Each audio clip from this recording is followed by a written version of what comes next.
There you are, Gadi. You're on. Awesome. Thank you very much. Appreciate it. Let me just share my screen for a second. That's not the right screen. Can everybody see the presentation? Yes. Awesome. Thank you very much. In that case, I'll get started. Just 1 second here. All right. Thank you all for coming today. I really do appreciate it. I'm very much excited right now presenting to you the future bid for Tel Aviv in 2027. It's going to be the first Worldcon in Israel, and we love the idea of bringing it here. We plan this to be a fun and inclusive environment, meaning a Worldcon.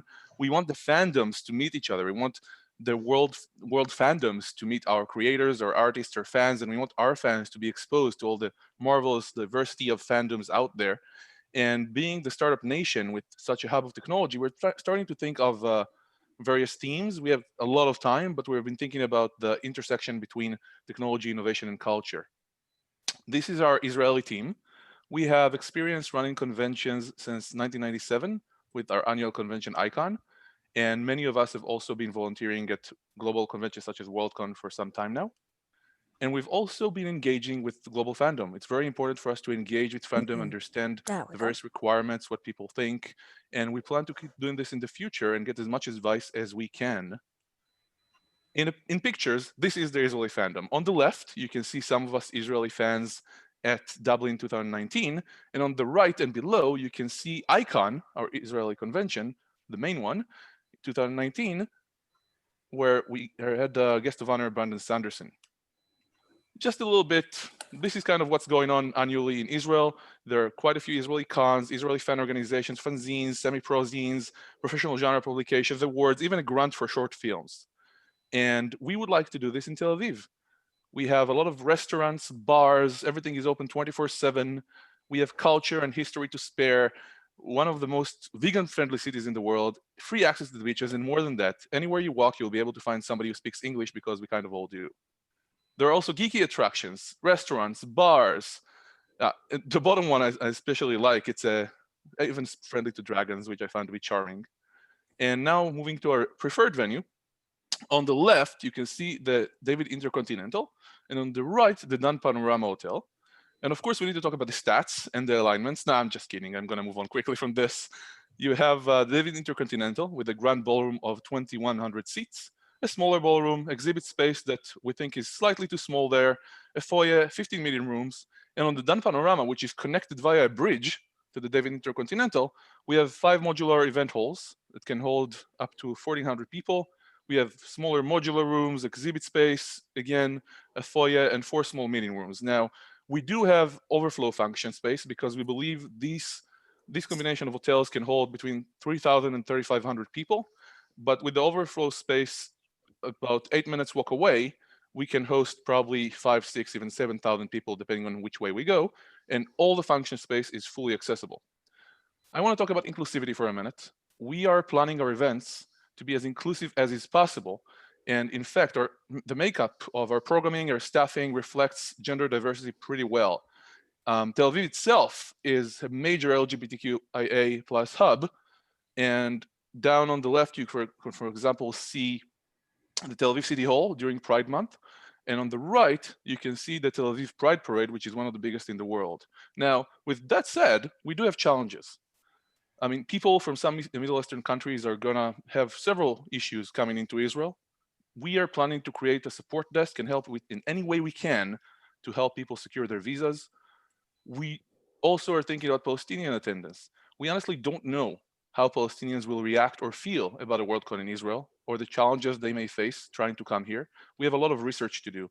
And as I wrote here, we have problems. We do intend to work to resolve them, but honestly, we may fail. And we need to realize that right now. With that said, things are looking positive. For example, Bahrain, the United Arab Emirates have just normalized relations with Israel. There are ongoing talks for normalizing relations with Sudan and Saudi Arabia. Jordan and Egypt have been in peace with Israel now for several decades. So we're pretty excited about the potential future, but let's be honest, we can't predict it. And more than that, by 2027, everything might change one way or the other. With that, I want to thank you. I appreciate you listening to me. And we have some time for questions, and we will be at the Consuite at 3 p.m. Eastern Time to talk to you more. Thank you very much. Okay. Now, the way we have this set up is each of the 2026 bids will now also give their presentations. What order do you want them in? The order they were listed to us is fine. The only problem being, of course, the very first one doesn't exist. So how about we start with LA? Okay.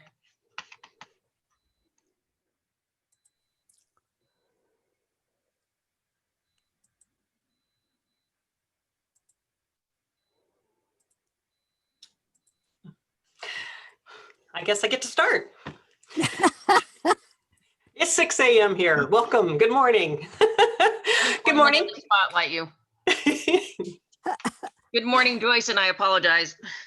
It's okay. I'll survive. I get a nap after this. Good morning. My name is Joyce Lloyd, and I'm the bid chair for Los Angeles in 2026. I am an LA-based fan and have been working on Worldcon since 2006. So some of you may have seen me around. If you haven't seen me, you've probably seen somebody from our bid committee. Los Angeles is very specifically looking at 2026 as it represents the 20th anniversary of LACon 4.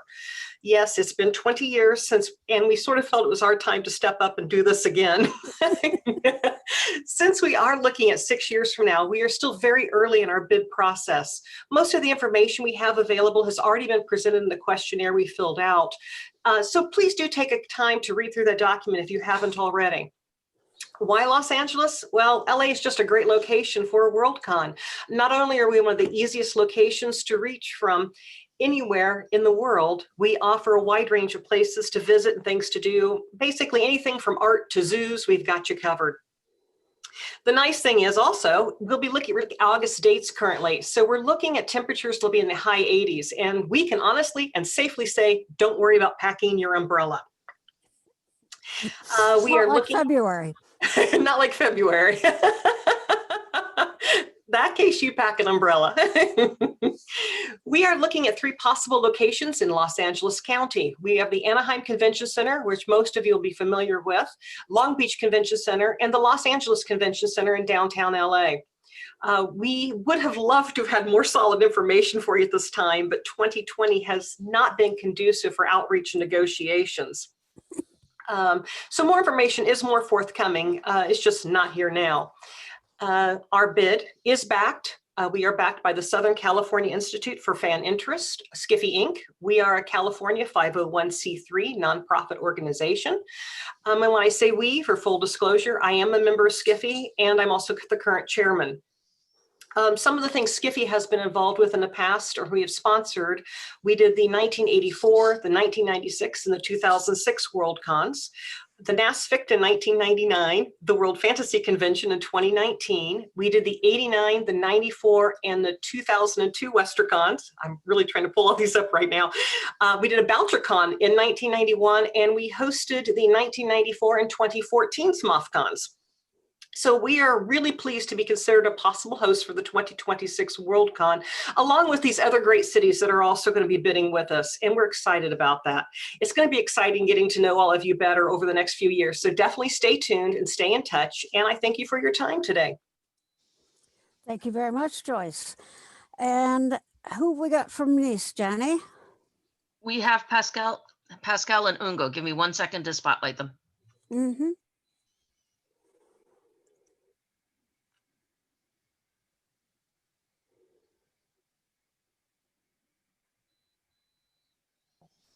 Ah.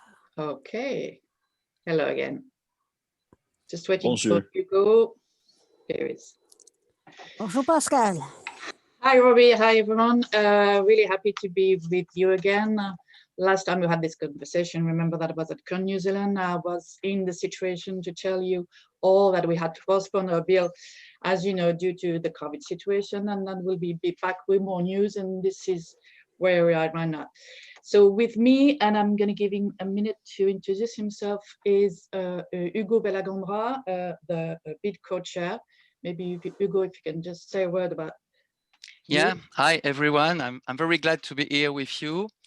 I am a French science fiction writer and organizer of a science fiction convention, national convention, and I'm very glad to present the bid for 2026 for France with Pascale.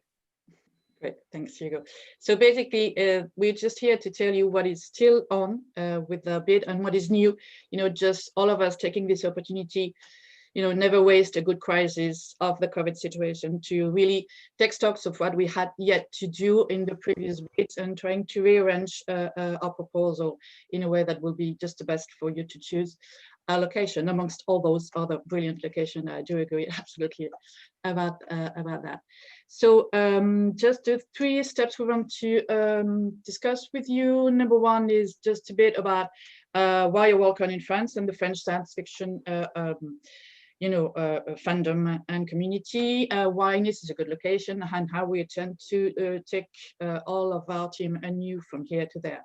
So starting with the French science fiction. Starting with why French convention, World Convention, because science fiction is very important in France. It is a huge tradition of science fiction writer and science fiction history, as you can see from Jules Verne to Pierre Bordage, which is one of the most famous actually writer in France. And so we think with Pascale and we think with all the fandom that we have the capacity and the ability to organize this Worldcon around French fandom and French science fiction. And most of all, we have also very nice festival in France, like the Utopial, which is a very huge science fiction festival, who can help us and try to make a big bid around this organization. Excellent. So obviously this is just about focusing about the writers, but we would have, you know, artists and scientific researchers and all others communities coming together with us. So yes, that's for number 1. So number 2, why is Nice a good location? Well, it's by the sea. I mean, some others of the cities are. It's the second, definitely second location, most famous in France. Quite lovely for Worldcon. We do have the second international airport, second French international airport, obviously, in Nice, with direct flights to 114 destinations in over 40 countries. We have direct flights from New York, Beijing, Dubai, and most of Europe's biggest cities. And it's really convenient. It's only 15 minutes tramway connection between the downtown Nice. Yeah, and Nice, we're gonna build a very new Congress and exhibition center just close to the airport, a very huge exhibition center, as you can see, and it will be ready in 2024, so 2 years before, and it would be absolutely perfect to host the Worldcon. Yeah, that's definitely one of the good news about us having to postpone the bid. This new exhibition and Congress Center would be just exactly what we need, I think, for hosting a Worldcon, and definitely very handy just being so close to the airport. Yeah, and we have a lot of very large and diverse selection of hotels from each categories of very nice number of establishment, because Nice is a very international, huge city with the airport. So I think we're gonna have all the solutions for all the members of the future Worldcon in Nice to be ready. And we're starting already to organize with the director of these hotels. Okay, you've run out of time. Oh, so what? leave the rest for your questions at the end, okay? Sure. Thank you very much. Thank you very much. It is now time for Orlando. Who have we got from Orlando? Danny? One moment, let me find Adam. Yeah. When you've got 101 people on, it does mean searching a bit. Yep. There we Okay, go. Adam, you are on. Awesome, awesome, awesome. Thank you so much. Hello, for those of you who don't know me, my name is Adam Beaton, and I'm here to announce that Orlando is exploring a bid for the 2026 Worldcon. We've not yet coalesced into a formal bid committee because we're looking at the viability of this whole thing. Part of it is, as LA said, COVID is making it difficult for us to nail down a hotel contract. It's a little difficult for us to talk to people, but we're anticipating we should know if this is really going to be viable or not, probably by Discon 3, or given their recent announcement, by August. We're looking at 6 different locations. A lot of the venues we're looking at tend to be around the International Drive area. If you're familiar with MagicCon, the 1992 Worldcon that was in Orlando, it's in that area as well.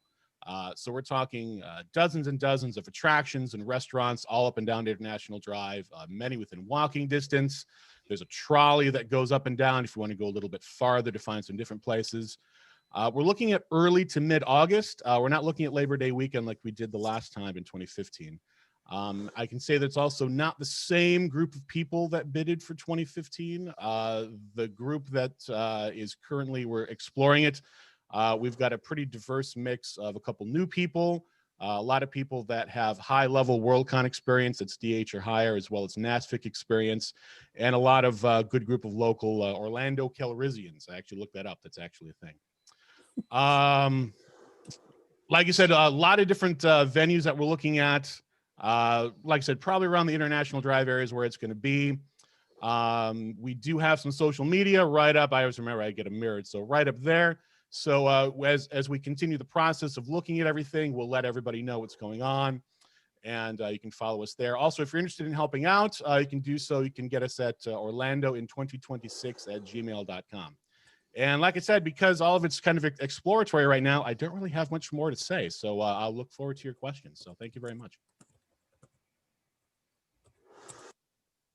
Okay, now we still don't have anyone available from Jeddah. They've had a personal issue come up for one family member of the person who was going to be present. So I think we can now move to questions. One moment. If you are from Jeddah, and I don't know about this because I did not receive it in email, please raise your hand, electronic hand, in the participants list. And we'll give you 1 minute to do that.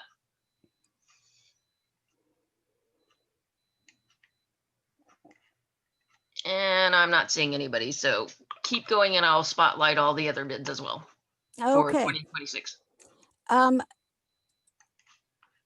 Randy, if I'm not mistaken, the most relevant question is possibly the one around the Hugo Awards. Would you start that off for us? I'm looking to see if I've got that sheet.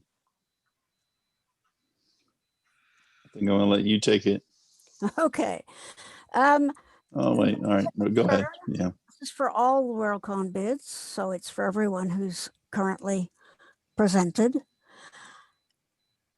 And it's about finalist recognition. They want to know whether or not you'll list all the finalists in every category, and whether or not you'll allow them to be properly honored. I'm not really sure what this means particularly. I think it may have something to do with, I don't know, making sure they're on panels, because that came up during Con Zealand. So I'm going to assume that's what it's possibly about. And how does everybody wish to address that? I'm going to start in the same order we went before. So, Tel Aviv.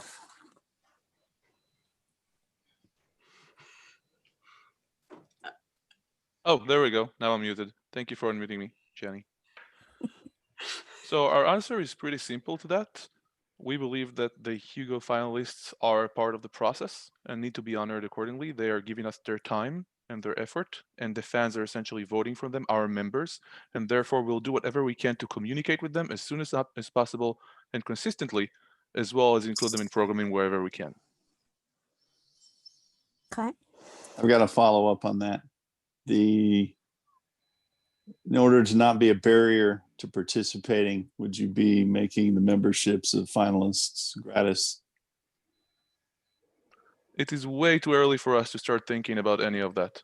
We would do whatever we can, whatever is possible. That said, we just started our bid, and I want to say I don't know what will happen. Okay. And that moves us on to LA. I keep wanting to say Jeddah, but that won't work. Hi. Of course, anybody who is nominated, we would love to have on panels. That's kind of I think that's kind of a common, if we can, I mean, we're not going to be a barrier to finalists being in panels and such like that. But I think the nice thing about being 6 years out is we can see how the Worldcons this year, next year, and 3-4 years out are also handling the situation. And so we can better judge and better make better decisions on how we deal with it as well. So we have a little bit of time to sit back, watch, and learn and improve upon. Okay. And Nice, who'd like to speak? Pascale or Hugo? Well, I can answer in the first time.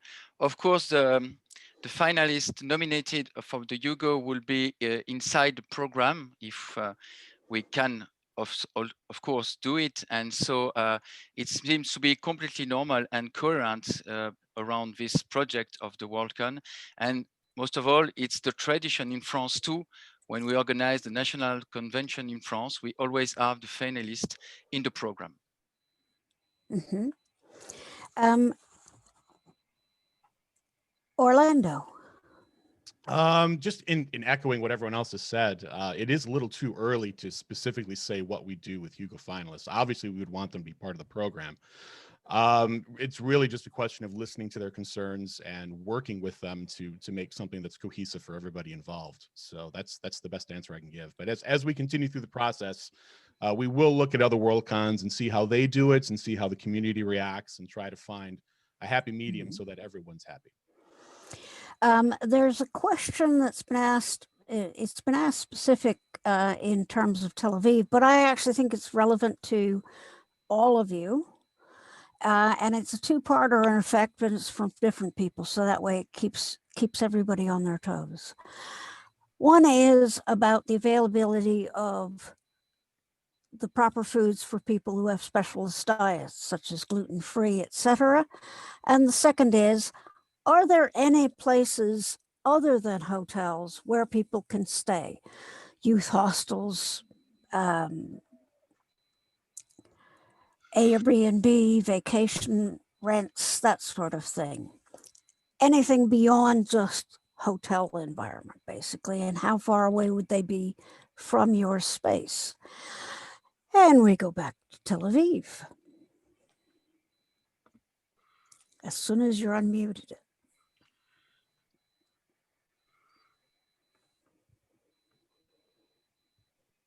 Okay, thank you. I need to wait to be unmuted. That's why it's taking a moment, because the host has muted me.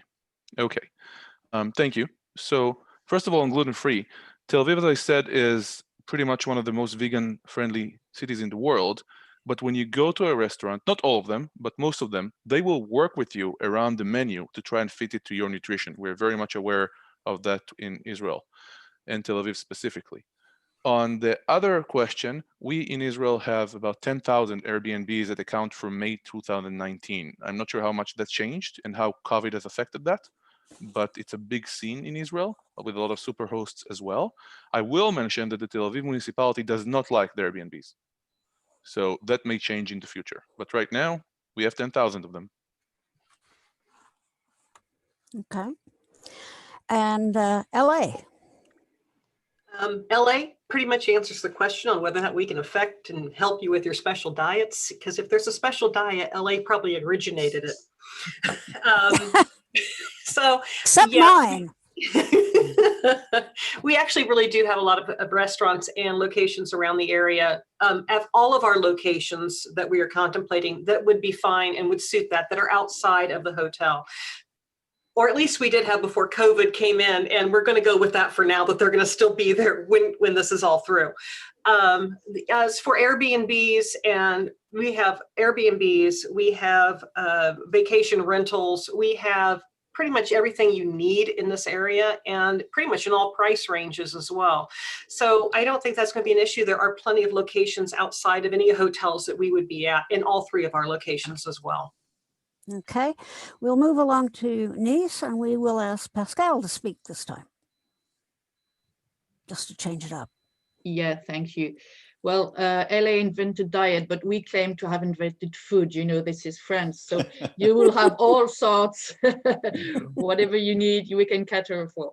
And regarding hotels, we have lots of youth hotels and all sorts of, you know, different kind of way to host you. So whatever is your means, whatever way you want to do that, either near the convention or in downtown, there will be all sorts of solutions. Okay. And Orlando. I mean, with Orlando being so tourist driven, we accommodate everything you can possibly think of, restaurant wise, any kind of culture you can think of, any kind of cuisine. Hotels, there are inexpensive hotels nearby all of our locations, as well as Airbnbs, vacation rentals, anything you can think of. Like I said, because Orlando is so tourist driven, if you're looking for something, chances are we probably have it, and a dozen of it in all over the city. So anything you can think of, we definitely will have. Okay. And Randy, are you able to take on the other old future Worldcon bids question now? Which is, how safe is your convention location for the LGBTQ plus community? It's a question for everybody. I know some of you haven't decided exact locations, but certainly should be able to answer for your city overall. Mm-hmm. We'll start with Tel Aviv. Hello, Radio Tel Aviv.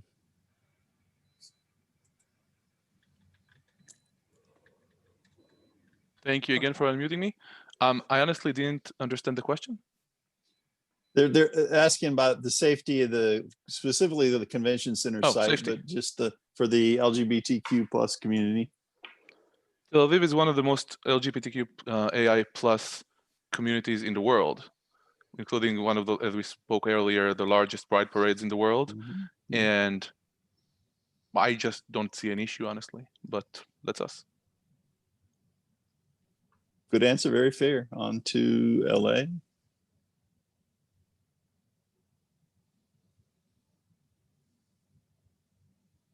One second, Joyce was having a little connection problem. All right, do you want to hop to Nice?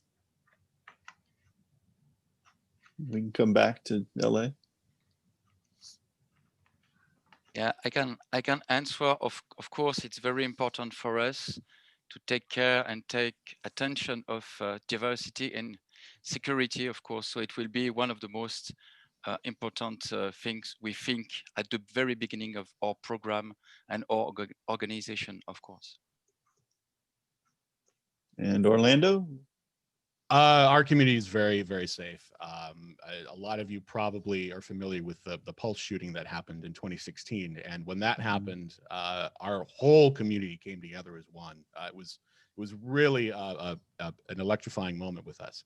Our pride parades are one of the biggest. In fact, ironically enough, in 2026, Orlando is bidding to host World Pride. And we seem to be the only ones bidding for it. So chances are good that we'll have it. So we might have Worldcon and World Pride in the same year in Orlando. But it's a very friendly community. It's a fantastic community to be an LGBTQIA person in Orlando. And Janie, do we have an LA connection restored? Yeah, she just re-entered. Let me bring her back online.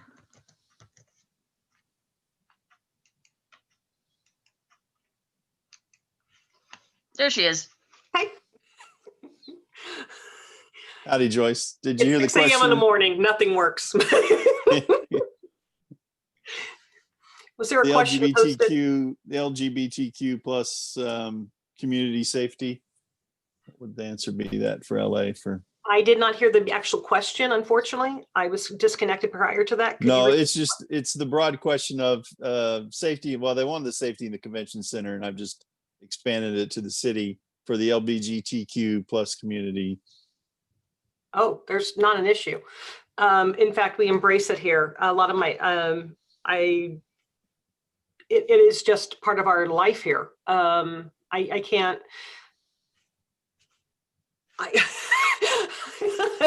there's no issues whatsoever. I don't foresee any issues. We actually are quite wrapped up within that group in our community. So I don't think that'll be an issue. Sorry. That's great news. So thank you. Okay, there's a sort of a separate question which has two halves to it. One's about being able for people from specific backgrounds being able to come to your venue. And it was originally probably thought of because of Jeddah itself, but it occurs to me that it applies equally well to people who might be coming from some of the already banned access to the US, banned access to Europe, banned access to Jeddah, banned access to Israel. Every single one of our countries, I include Canada in this because I'm Canadian, has banned somebody, okay? Sometimes as a group, sometimes as individuals. But as individuals, I'm not too worried. But how do you plan on dealing with an issue of Palestinians, for example, Muslims, for example, people from Britain going to France who forgot to get their health insurance stuff? Does that make sense to everybody? I'm going to actually start with Adam this time, and we'll work around backwards this time. Okay. I think the key to all that is education, putting things on our websites that will help fans that might have difficulty getting over into our countries. If there are specific issues, trying to work with any embassies to make sure that we can smooth them over, and also acknowledging that in some cases we might actually just not succeed, and that's really a shame. But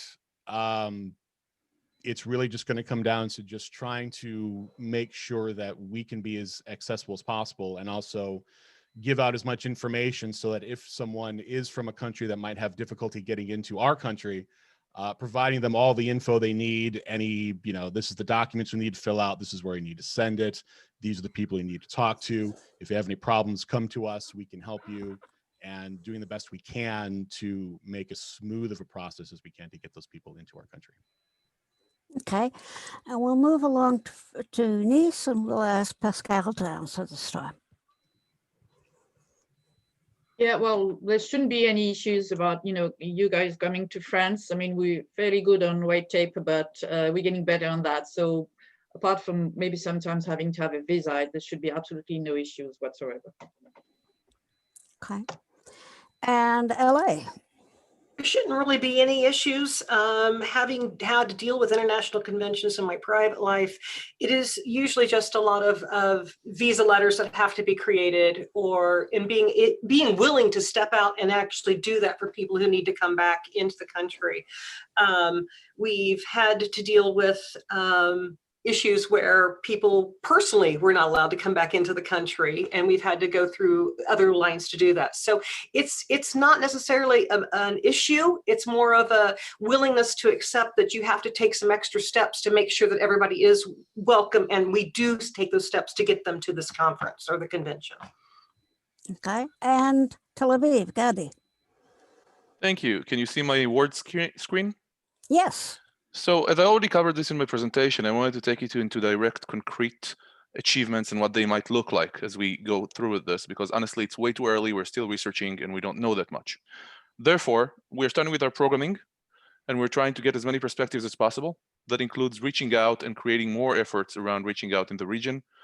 We want to make this an inclusivity perspective-led process, which in our view works together with this. Specifically on visas, we are going to build a support desk to assist members, not just with their visas, but also navigate customs, which are similar to the US. And also, we are going to continue to reach out and engage with fandoms in the Middle East as it opens up and as we can. And we definitely are going to do as much as we can in that area. And lastly, because we are not lawyers, we're going to engage with lawyers. What can we actually do here? What do non-Israeli Palestinians have to do in order to get into Israel? So I don't have a good answer for you, but I can tell you what our goals are. Okay, and that's appreciated. I hope everybody does realize that it is the 2026 that these people are bidding for. So it's not exactly next door to us yet, 2026, 2027. And there are still some questions that they will need to answer, but I am very sure that every single one of these groups would be more than happy to have questions asked on their websites and or Facebook pages and or any other services such as Instagram, Twitter, whatever, because I don't think everybody has all the same groups, okay? And I hope everybody will do that, okay? Is there anybody who has a question that hasn't been answered by the questionnaires or by being asked here? If they could stick it in the chat, that would be helpful. I've spotted one that somebody asked upstream a ways. It was Okay. why 2026 for the 2026s.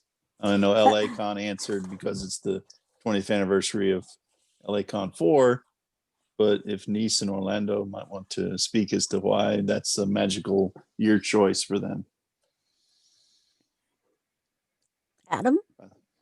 I can't say it's anything magical. MagicCon, I mean, you know, MagicCon. MagicCon happened in 1992, and that's not any particular, you know, it's the anniversary of it. I, you know, some of you might be aware, I had previously bidded and was not successful. I don't like to lose.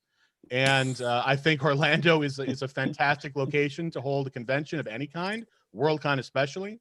You know, we're blessed with, you know, multiple choices. You know, in many cities, you really only have one choice. So with the size of Worldcon, you're going to have it at the convention center, you know, and that's going to be it.